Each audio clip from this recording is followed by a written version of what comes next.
Welcome to the Touch MBA Admissions Podcast. Do you need help figuring out which schools to apply to or how to get into the world's top MBA programs? Hey, you're not alone. Join thousands of others on this podcast and on our site, touchmba.com, as they seek the admissions edge. And now, here's your host, Darren Joe. Hey, what's up, guys? This is Darren, and welcome to the Touch MBA podcast, where we're all about helping you find and get into the world's best business schools. This week, I spoke with Christie St-John, who is the Director of Admissions at the Owen Graduate School of Management at Vanderbilt University. And we just had a really great chat about what makes Vanderbilt MBA unique. She certainly opened my eyes to a lot of the unique aspects of the program. Their high-touch nature, they have a 9-to-1 student-to-faculty ratio, and they are really focused on leadership development and human organizational performance, as well as healthcare. It's a big strength of their program, and there's so much more in the episode. Definitely listen to it carefully, because Christie really shares a lot of great admissions tips as well that can really benefit those of you thinking about Vanderbilt or other high-touch programs. There's just a lot of great nuggets of advice in this episode. But before we jump into it, just a few quick announcements. Of course, if you need help finding the best MBA program for you, you can go to touchmba.com to get your profile assessed and get school recommendations. I also have been working really hard to put together an online video training course where you can go and take those training modules that really understand how to put together your strongest MBA application. We have a private forum community connected with that as well. So that may be of interest to some of you. And finally, at touchmba.com/events, you can find all the top 50 schools that are in your neighborhood. Whatever country you're living in or whatever city in the US you're living in, you can subscribe to get monthly email alerts of which top schools are recruiting in your neighborhood. So go check that out, and let's get straight to the episode. It's my pleasure to introduce our next guest. Christie St-John is the Director of Admissions for the MBA and Masters in Finance program at the Owen Graduate School of Management at Vanderbilt University. And Christie has just a wealth of admissions experience. She's previously overseen international recruitment for Vanderbilt. She's also been a Senior Associate Director of Recruiting for the Tuck School of Business at Dartmouth College for 8 years. And of course, now she is the Director of Admissions for the Vanderbilt MBA. So I can't wait to learn from her about what makes the Vanderbilt MBA special.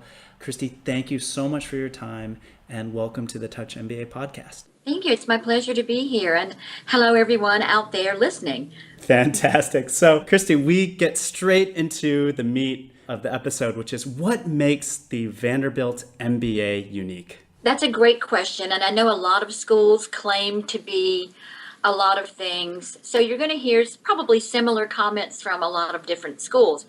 But I can assure you that Vanderbilt is unique in many ways. But probably the most important one is the sense of personal touch that you get from the staff and faculty here. It's a small program. We admit about 170 students to the MBA program per year, and we have a 9-to-1 student-faculty ratio, and that's probably going down because we're always hiring new faculty. The staff makes sure that questions are answered, emails are responded to immediately. We try to make sure that the people who are applying here understand what our MBA is all about. Vanderbilt is a very special place. It's located in a fabulous city, Nashville, Tennessee, which people may have seen the show Nashville on TV, on the series. It's not an exact replication of what happens daily here, but Nashville is on the rise right now. It's just been named one of the top 25 cities. It's been named in the top 5 hottest cities in the U.S. And Vanderbilt is in the middle of the city. So we are surrounded by all sorts of wonderful things, one of which is obviously the healthcare industry.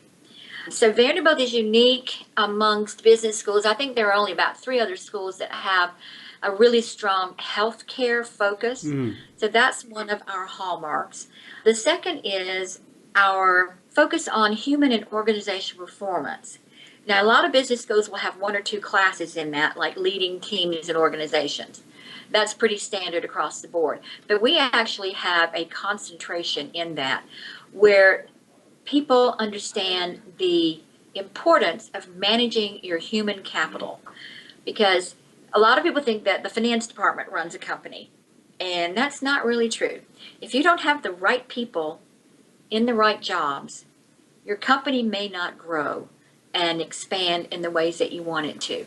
So we teach our students about how to do that. This is a very collaborative community, and it's not one that somebody who's a diva and wants to claim all the credit, him or herself, would feel comfortable at. Because here people share their information. They share their knowledge. They are curious about other people and other cultures. It's a very warm and welcoming community, and everything is done in teams and groups here. Whether it's going across the street to get tacos and a beer, or studying for a case competition, or trying to do your homework for a class, or just going out for a horseback ride. Could be anything like that. People tend to cluster in groups, and there are so many different activities that you can be involved in here. We enable students to get leadership experience that they would not get in a very large MBA program. So there's something for everyone here. You can step up, you can lead a club, you can start a club. Our students from Latin America last year, just as an example of what our student body can do, they discovered that there were no case competitions focused on Latin America. So they went out, they got sponsors, Deloitte and AT&T, and they launched a case competition based on Latin American business. We were very excited because we had 8 teams from different universities that came to Nashville and participated in it. So we have a really strong outreach going on now to Latin America. And that's just an example of what students can do. If they get an idea in their head, they're going to find the support here to do it. We are looking for people who have the similar mindset. I will tell you one thing, all our students are really nice people.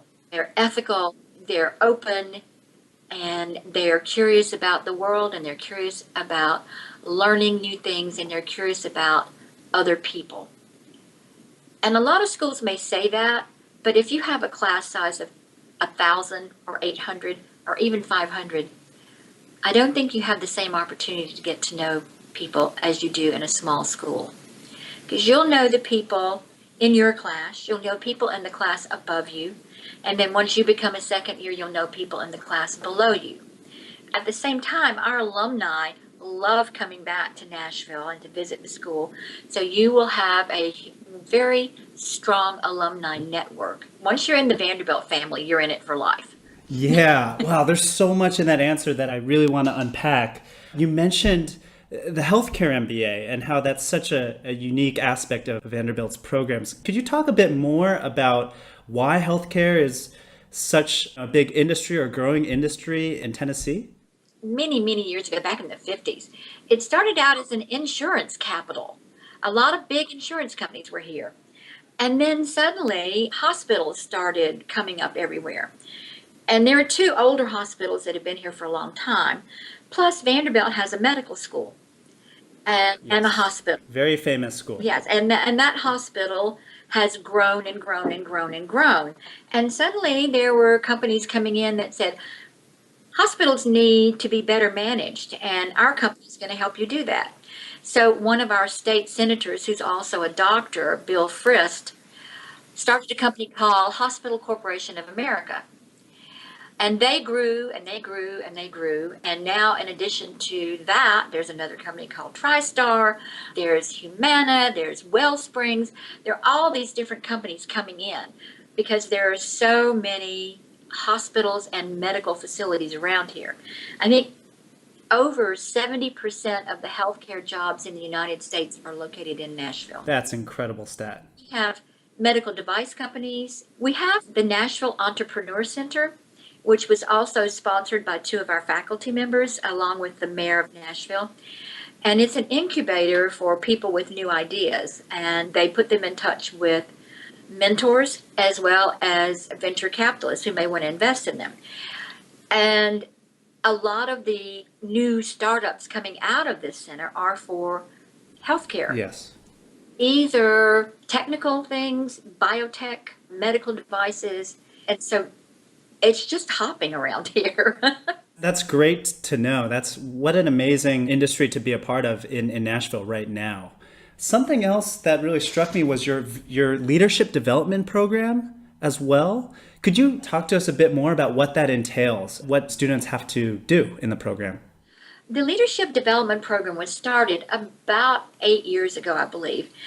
Like most schools, we only had a couple of classes offered in leadership, but we thought our students need more.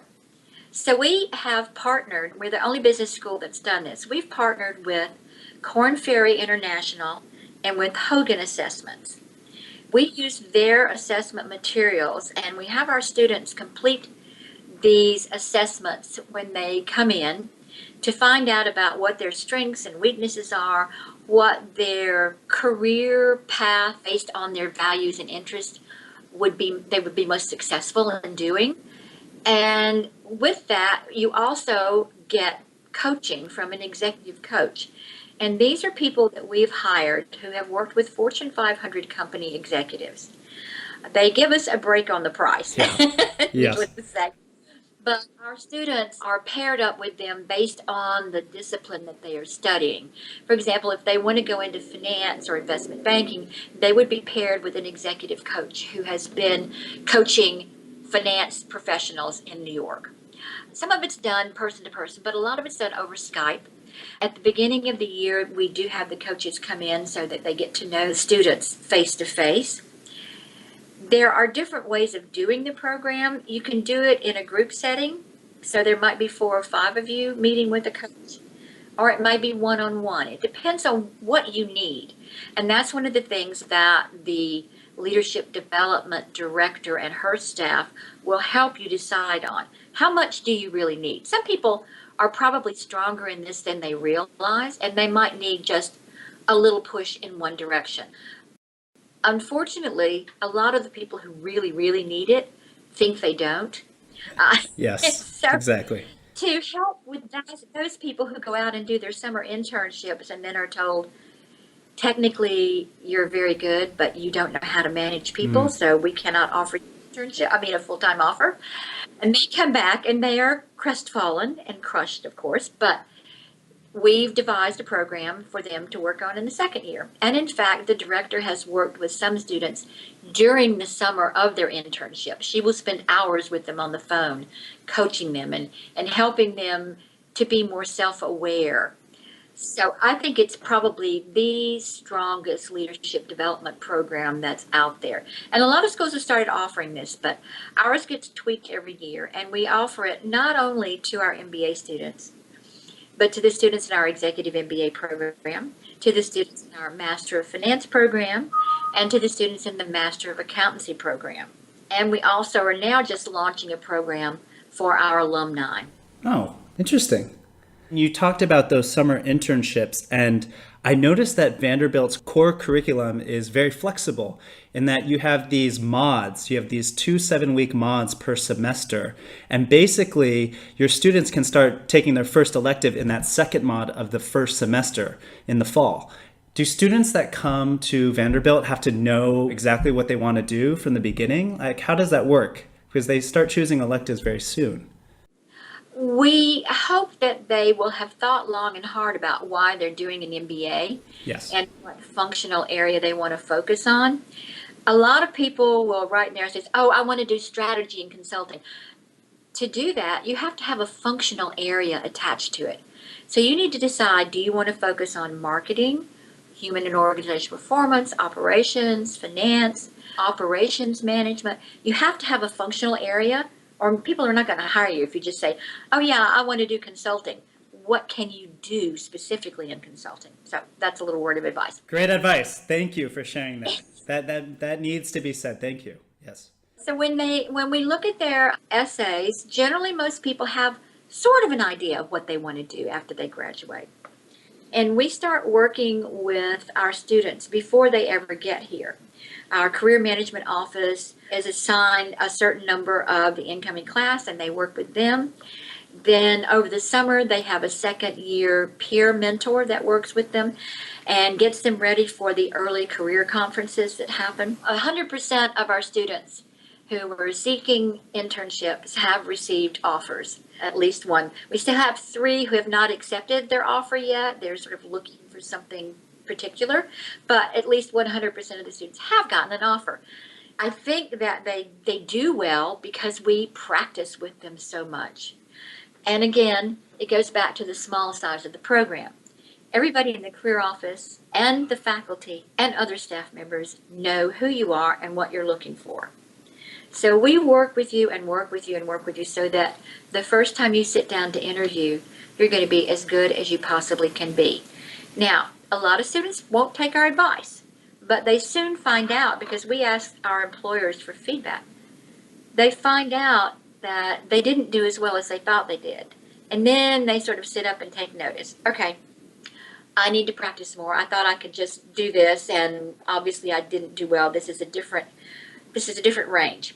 But back to your question about selecting the electives, we think it gives our students an edge.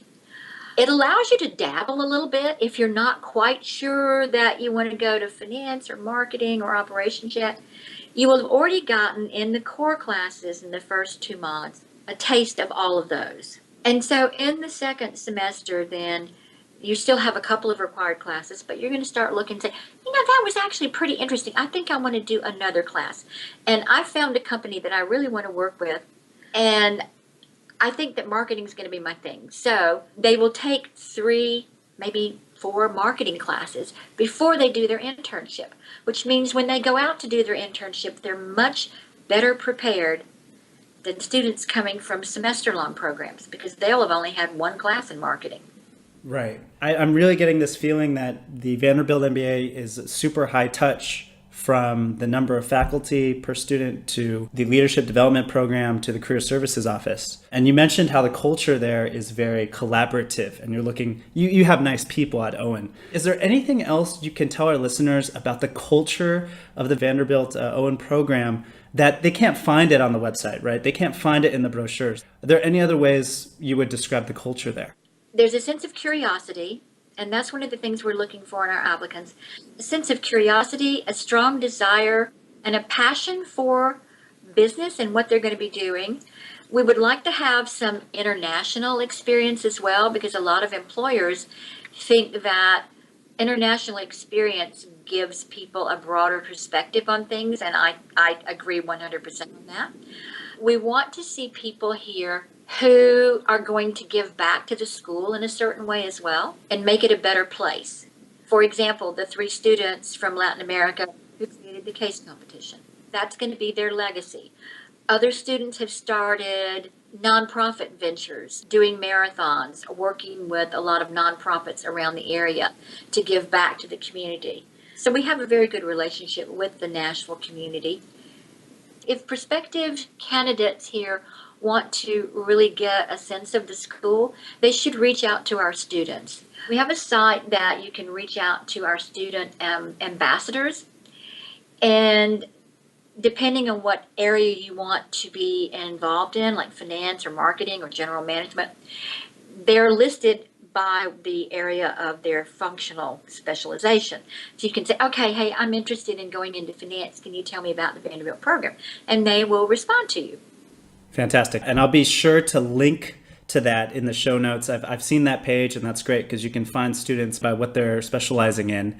I also like your MBA roadmap that you guys have on the site, so people can just get a quick overview of what the whole program would be like. Is Owen particularly reputable in any discipline? Yes, for many years we were known as a very strong finance and marketing school, and still are. We have the Financial Markets Research Conference here every year that involves guests from certain establishments, corporations, but also research. Nobel Prize winning researchers come, and that has been here for, over 30 years, and it's led by our faculty. A couple of our faculty members have served on the U.S. President's Board of Economic Advisors. One of them is serving on the Securities and Exchange Commission right now. So they have a lot of practical experience that they bring to the classroom. They're not all researchers. And they have done some groundbreaking articles and research that has really affected how people do investing. Years and years ago when I started at Vanderbilt, that was when the e-commerce fad was really going strong. And we were the first school to actually have a specialization in e-commerce. And we started an e-lab for research. Now, the buzz has died down a bit, but obviously e-commerce is still out there and is certainly something that is never going away. And we still have our e-lab. But we also have faculty who are doing some interesting research in market analytics, which is a very important and rising field in marketing. We also have specialists in brand management. We have a lot of alums who are that. We have a brand management week here where a lot of companies come in and they will have case competitions with our students. And the students, if they do a really good job on the cases, and these are small, but they do a good job on it, they could get a job offer. So if you're interested in that, you can look on the website and find out more about Brand Week. In addition, we've lately started hiring more operations faculty. We're located very close to Amazon's distribution center here, and they are hiring tons and tons. They were our biggest employer last year, along with Deloitte Consulting, and they are hiring lots of people going into operations management. And we also have the Nissan car industries here. Volkswagen, Mercedes, and all that are not far away. So there are plenty of jobs to be had in operations management. And that's also a great specialty if you want to go into consulting. And then finally, I think the ones that I mentioned earlier, human and organizational performance, there are very few business schools that have that. I only know of about 3 that have a really solid program in that. And what people used to call human resources or HR has really undergone a transformation in the last few years. And when people thought of HR a few years ago, it was like the little blue-haired lady in the basement writing out checks and getting you signed up for insurance. And it has truly moved into a strategic role now. For example, Procter & Gamble's CEO travels constantly with his head of human resource management because it's a strategic role in the company, how the company is going to expand. So I think people should look at that very carefully. And I would, just as a side note, tell you that 100% of our students who focus on human and organizational performance get job offers immediately. Boom. Yeah. People are out there looking for them. Fantastic. And if we can now turn our attention to the admissions process. You mentioned some of the qualities you're looking for: curiosity, passion for business, international experience, legacy, and contribution. Are there any other qualities you would add to those that you're really looking for from participants in your smaller program? Well, yes. And the most obvious one is that when you tell us about your career objectives, that you actually have some transferable skills that will sell you to a company. A lot of people are under the impression that an MBA is a magic wand, and that even though they might have been doing, let's say, computer programming for 5 years, so they've got 5 years of experience, they've now decided they want to be an investment banker. And that's really not a feasible goal, because you have to have experience in finance to get to that point. So when you come in, be realistic about your expectations. Do a thorough self-assessment of your skill set. Do some research into the career that you think you want to go in and look at the skills they require. And then sell yourself to us in the essays. Say, okay, I know that I have been doing a marketing position, but I've also done a lot of analytics, and I really love working with numbers and forecasting, so I think I would like to get into the area of corporate finance now. And this is what I have to offer to a company. That's the way to do it. Don't say, oh, I want to save the world and start my own nonprofit company afterwards. you're going to have a huge bill for tuition and living expenses during the 2 years you're in an MBA program, no matter where you are. And even if you got a full scholarship, you're still going to have loans to pay off for living expenses. You can't afford probably to start your own company or to work for a nonprofit immediately. That's something that you need more experience for.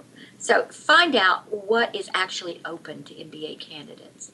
I think it's wonderful to want to save the world. I mean, I'm in a position that I can actually work with companies and do something now because I have experience in different things that are valuable. And yes, coming out of an MBA, you will have valuable education and real life experience from your participation in the program. But you need to be realistic about what you can do directly out of the MBA program. So the key takeaway I'm getting from that is make sure your career goal is congruent to your past experiences and skills. Well, if I could ask you, what if someone wanted to start their own nonprofit, but they had already worked for a nonprofit before? Would that career goal be okay? That would be fine because you've got experience in it and you've got a network and you've got something that you can actually sell to someone. I mean, nonprofits, certainly they would jump on hiring MBAs, but the reality of the situation is they don't pay very much. They can't. They're nonprofits. I think that's a great tip for our listeners, and to really do your research what you want to do after your MBA and where you want to be. And the tip you gave earlier, if you want to move into consulting, well, what type of consulting? Be more specific, talk to people that are working in those jobs. And then, like you said, sell yourself, sell why you would be able to get one of those jobs. And if you can't sell that to yourself, then it's going to be probably hard to do that to a top business school. Could you walk us through your application process? So from when an applicant submits an application to when they receive a decision from you guys? Yes, I will leave out the more boring back office aspects of it, but let's say your application is submitted, it's printed out, and it is given to one of our staff members to look over it quickly to see, yes, this is a person that we want to interview because we want to find out more about them. And then the person is invited to do an interview either on campus or via Skype or in one of the cities where we may be recruiting. After the interview comes in, then the file, if it's complete, goes to a second staff member to read it. After that, it goes to one more staff member to read it thoroughly. And these are blind reads, so the second reader doesn't know what the first reader has said. And then all the files come to me, and I read every single one of them. And if both my readers have said, oh, this is a fabulous person, we want them, or definite admit, then I look over it pretty carefully and say, okay, I agree. If both people say, no, this person has no relevant work experience, they don't know what they want to do, their GMAT score is too low, they don't have any quantitative experience, and they probably flunk out of the program, and we don't want that, whatever that might be, then they would be denied. And then there are people who fall in the middle. One person really liked them, the interviewer really liked them, but the other reader may have found something in the file, in the recommendation, or in the essay that was troubling. So the admit candidates who are definite admits and the ones who are the maybes discussed, we have an admissions committee meeting, and that includes all 6 members of the admissions staff only. We do not employ students in this. A lot of schools do, but we think that the information should be kept confidential. So we don't use students, we don't use alumni for interviews, and we do have a member of the career management office sitting in as well. So if we have a question about someone's career goals, we ask the career management office, do you think this is feasible? And if they say no, we say, well, we really like this person, would you talk to them about it? And they usually say yes. So we will call candidates right away before we give them a decision and say, your career goals don't make sense. Tell me why you came to this. What experience do you have? Why do you want to do this? And so we see our job, both during the interview and before admission and post-admission, as being counselors in a way. Again, that's part of the high touch of our program. We're not looking for reasons to keep people out, but we are looking for students who are going to succeed. Every business school is. I mean, you don't want people who have no chance of getting a job. You don't want people with really low GMAT scores who are going to hurt your reputation. You don't want people who are weak in quantitative skills and are going to flunk out. That's not good for anybody. So we're all very careful about that, not just Vanderbilt, but most business schools are. There are some schools out there who just want to fill seats and they don't care whether you're ever going to get a job or not. We don't work like that. We have a certain sense of ethics and integrity. And a lot of times people don't understand, but I had a 700 GMAT and you denied me. Why? And we're happy to give them feedback about why. That's great. You mentioned the interview, and it sounds like that's an important part of your process. Would you have any tips you could give our listeners for how to prepare for that? A lot of schools do different things for interviews. Some will actually sit you down and make you do a case interview. Some will require you to do a group interview. Ours are more like conversations. We're just trying to find out, what do you want? What about our school really attracts you? How do you see yourself fitting in here?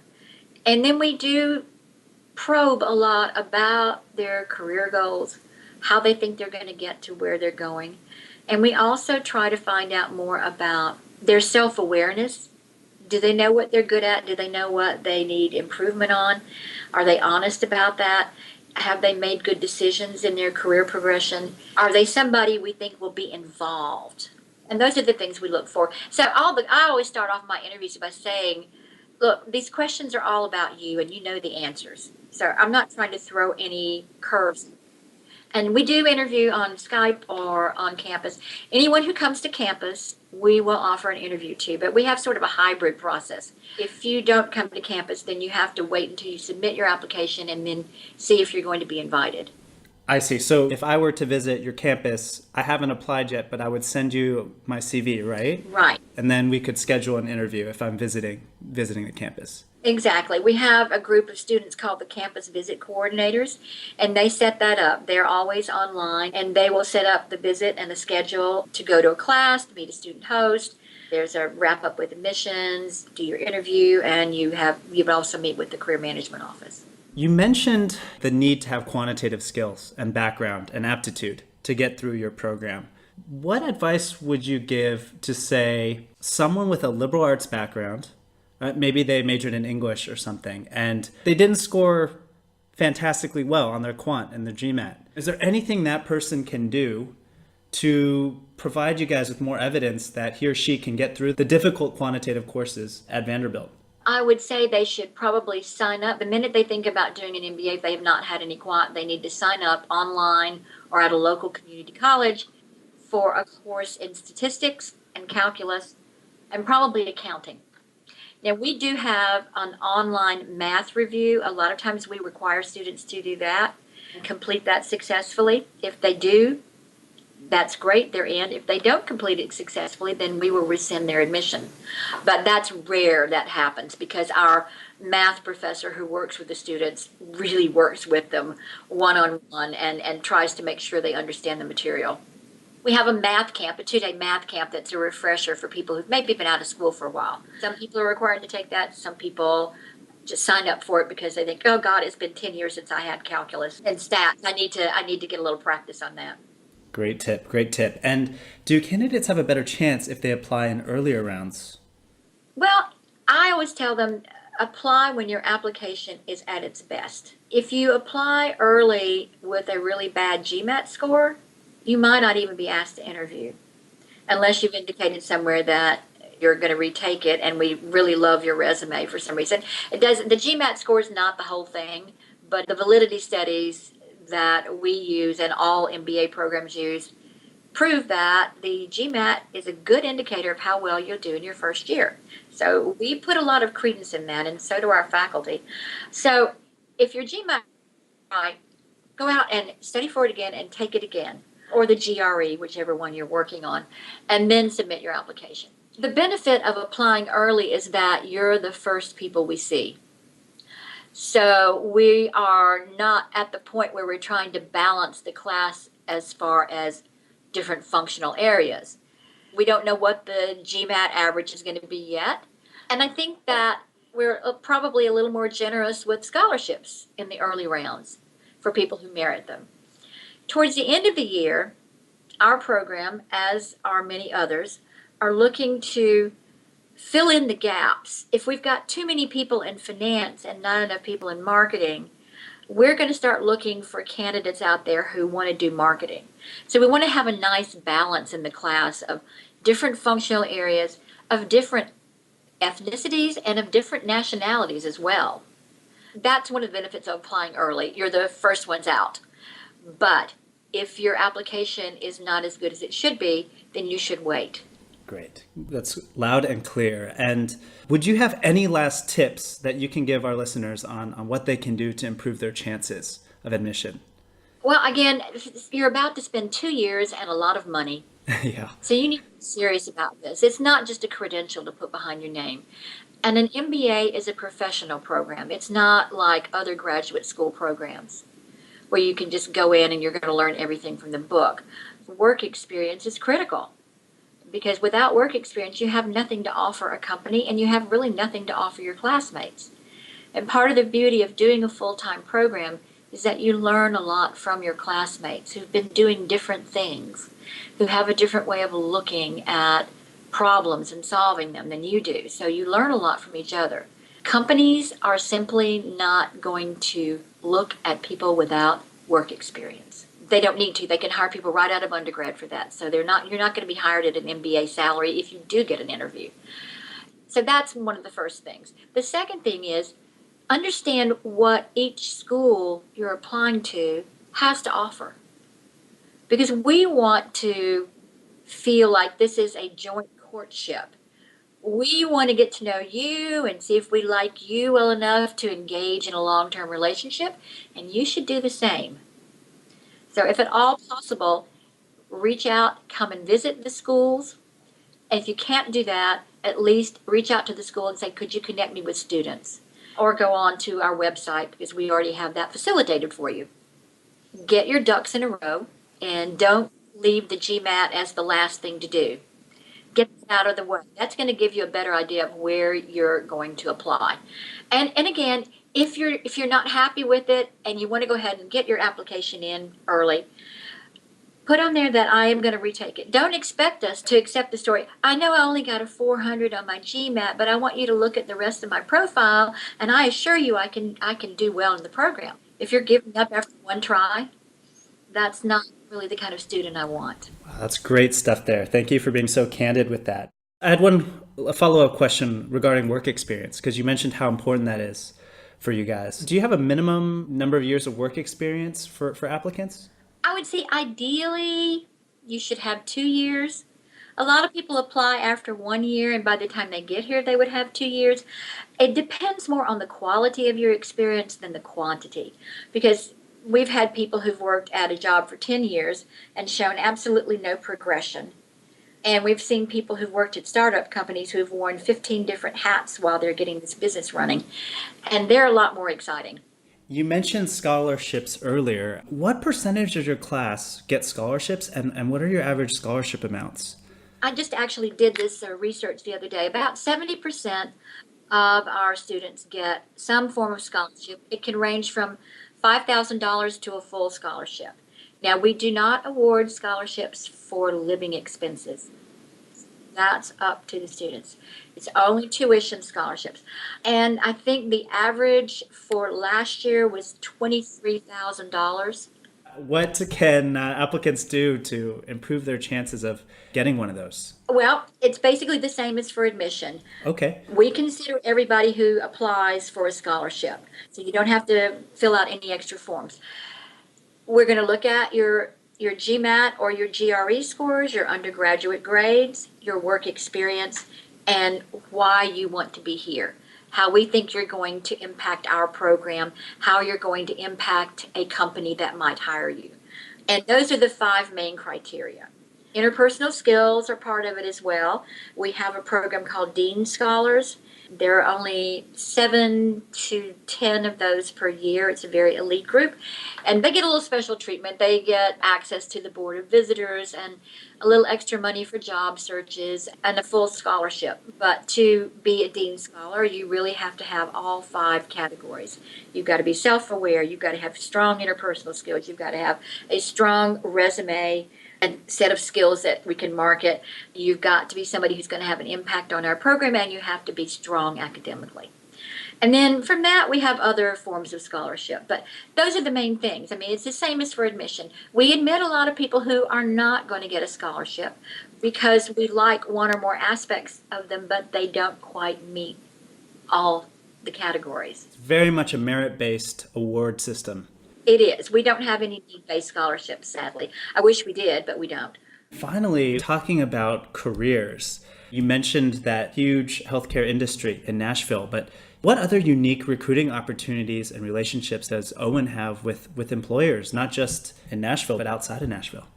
Well, it's interesting because the top areas where our students went were Dallas, Fort Worth, New York, Washington, D.C., Houston, San Francisco, Seattle, and last Nashville. Really? Okay, I didn't expect that. And the top hiring companies were Amazon, ExxonMobil. So we do have a lot of folks in the energy industry. We have a strong program in that. American Airlines, one of our alums happens to be the CEO of American and US Air now. And another alum is the CFO of Delta Airlines. So we have a really strong relationship with the transportation industry. Capgemini, Deloitte, and North Highland are the top 3 consulting firms that recruit here. And Mars Petcare, Nissan, and Mattel. So, yeah, we have a lot of healthcare companies that recruit, but they're not necessarily the top hires because not everybody's going into healthcare. I'll be sure to link to your employment statistics report page as well for our listeners. You guys do a great job of detailing, where graduates are going. One more question on careers, and this is for international students. There's been a lot of talk about how it's really hard to get jobs in the US even after going to these top MBA programs. And I kind of wanted to ask you about that since you're on the ground. Could you give us an update on the situation? And I guess more importantly, what can international students do to prepare themselves, right, for trying to find jobs in the US after getting their degree? This is something that I've been working on my entire career because I used to focus only on international student recruiting and career management with those students. Obviously, the most critical skill is that you've got to have good English language ability. Second is know which companies are multinationals and will recruit.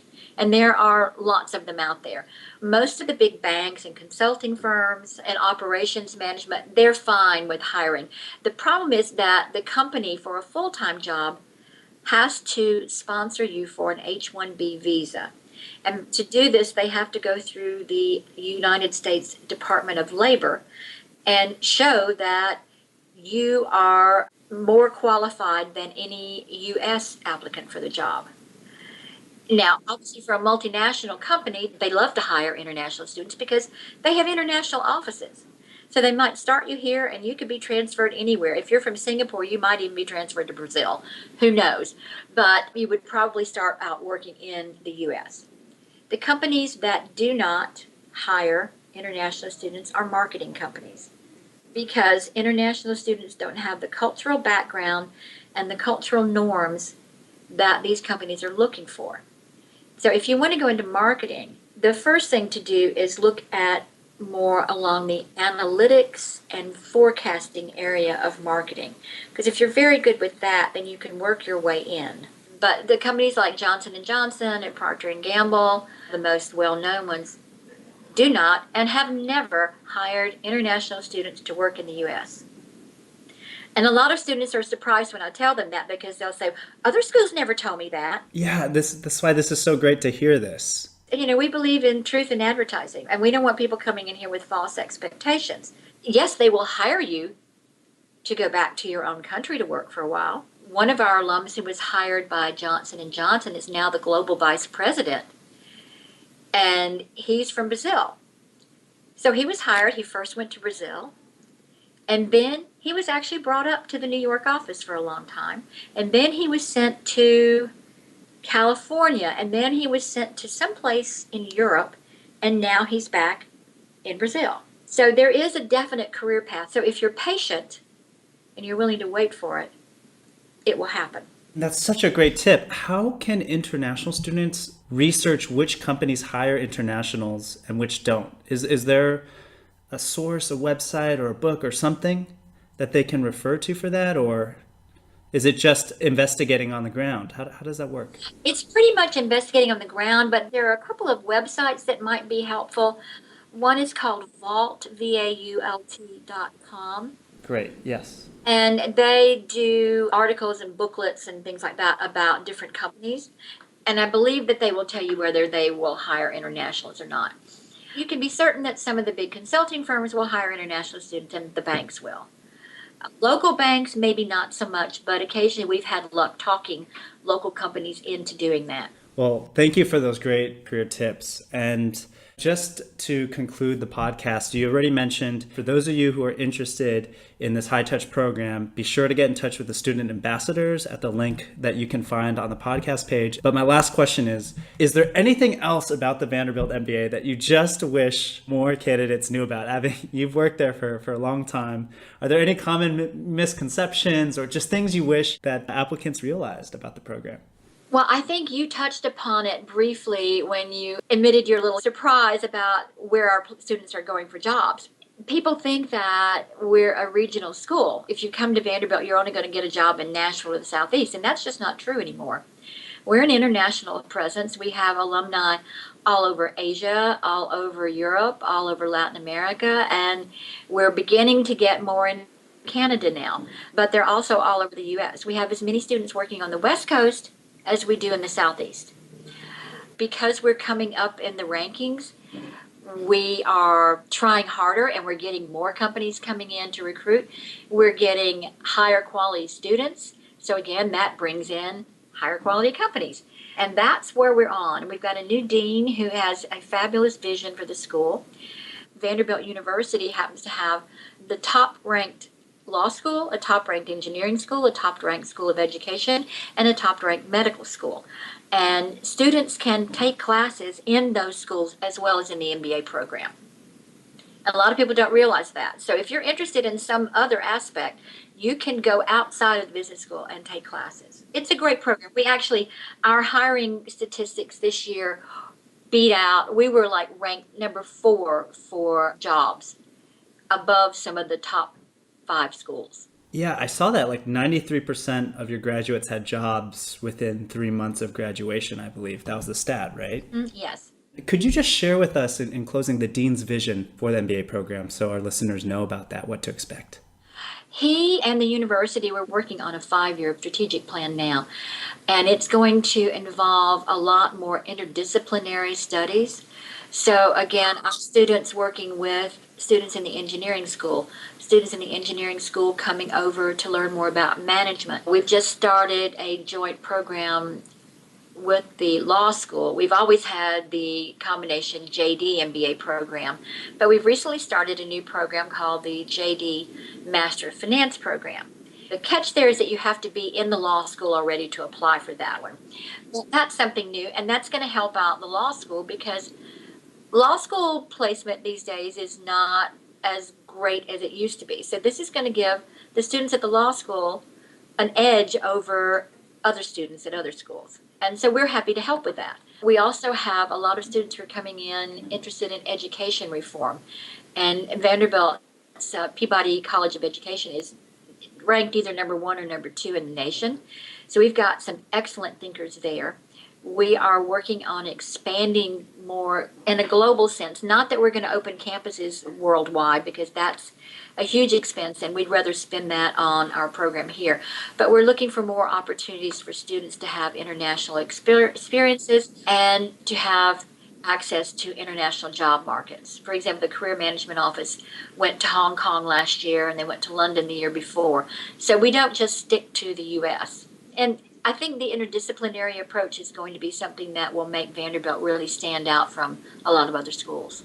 Thank you so much, Christie, for your insights and for your time. It was really a joy talking to you on this episode. So thank you again for joining the show. Thank you, Darren, for contacting us, and I will look forward to being in touch with you and hopefully with some people who are listening to this. And feel free to reach out to us with any questions at all. That's what we're here for. Thanks for listening to the Touch MBA podcast. Don't be shy. We have a mailing list. Go to touchmba.com and get yourself signed up. And we'll keep you posted with the best tips and insider interviews on how to get into your #1 school. You can also find us on Twitter and Facebook at Touch MBA. See you soon.